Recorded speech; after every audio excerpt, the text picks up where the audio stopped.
All right, listen up, y'all. Greetings, everybody. This is your host and educator, Mr. Abdullah, with All Things Education Official.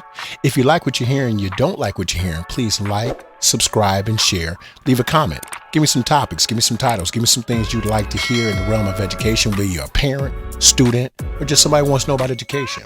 First things first, I'd like to give a special shout out to my man Clarence. My man Clarence, I've known this guy.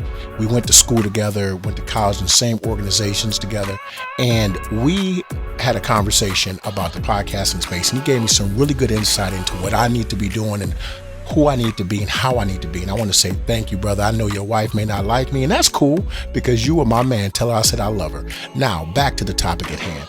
I think it's important today we discuss who truly runs your school or your children's school. Oftentimes, we believe it's a certain person or certain people, and it's not. When I first got into the field of education, a question was asked of me: who runs the school? Me being new, the first thing I said was the principal. Made sense to me. That's what I thought. He said, no. And the person who did this to me was my uncle, mentor, father, brother. He's everything to me.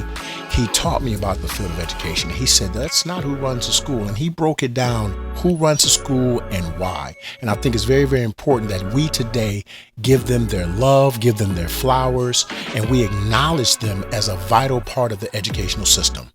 First person, one of the first people you see when you come into a school, particularly in an urban area, would be your security. And he said to me, if there's a fight in the building and there are two children that are bigger than you, rougher than you, tougher than you got on brand new clothes, are you going to jump in that fight? Now, me, I was young. I said, yeah. He said, but most of us won't. So who are you going to call? You're going to call security.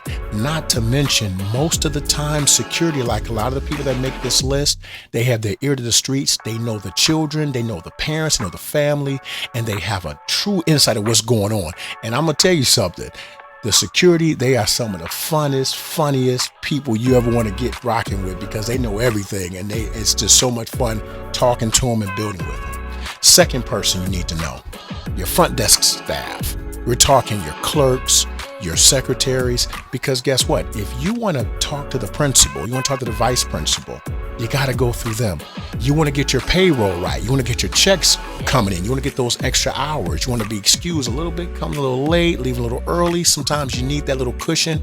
You got to go to your front desk staff. Staff rely on these people. Parents rely on these people.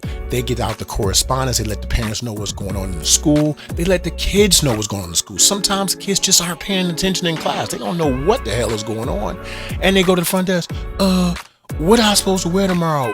What's tomorrow? Are we off on Monday? They go to the front desk and they always have the answers.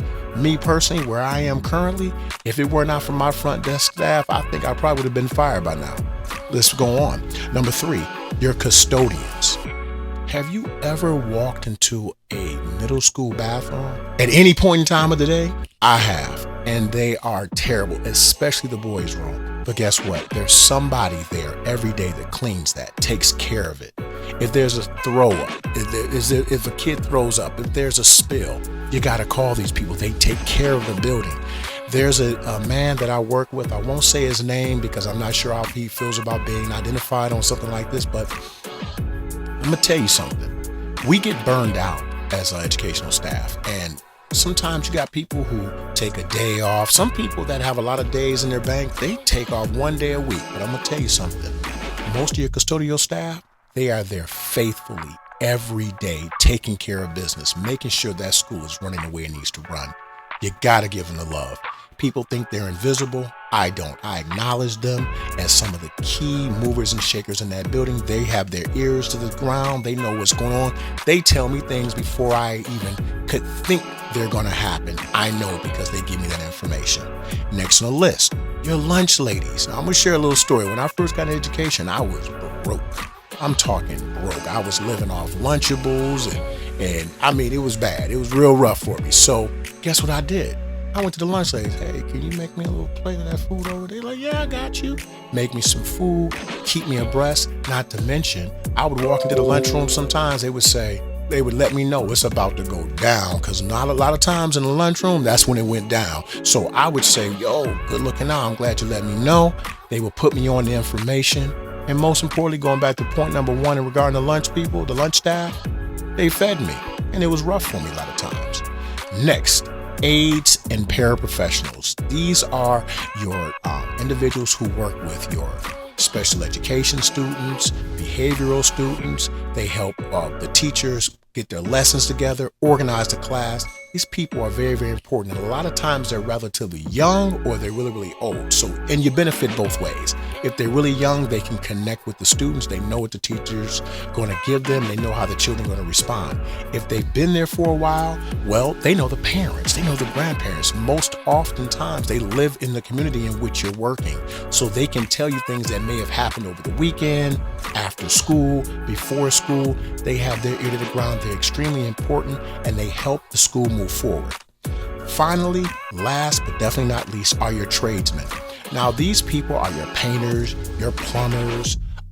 They are the skills tradesmen that help put things up in your building. They help paint. They keep the building looking good so the children can have a place where they feel comfortable, where they feel like it's a second home. That is so important because how your school looks directly affects how you feel about it and how you feel about your education. Children are so astute. They'll say, man, this place raggedy, man. Nobody want to come here. But if the place is looking good, they may not say, oh, this place is good, but you know by the way they move in it. Sometimes you'll catch them picking up paper because they're proud of where they are and where they're learning. I think that we need to give these people a shout out. And I want to say you got these people. And I just want to say from the bottom of my heart, I appreciate these folk. They help me out. They make my job so much easier. And they also make my job so much better to go to every day. They keep me abreast. Now, of course, like all people, we're going to bump our heads because we have difference of opinions and sometimes our egos get in the way. But guess what? As family members of the same school, if we're there to help our children to rise and to succeed, you got to have all hands on deck. And it was taught to me by the good doctor. He said to me, that's my uncle, call him the good doctor. He said, put a 10 on everyone's forehead. Everyone's is important as the principal, and the principal is always just as important as the custodian. Everybody has a place. Love and appreciate them all. Once again, this is your host and educator, Mr. Abdullah. You are dismissed.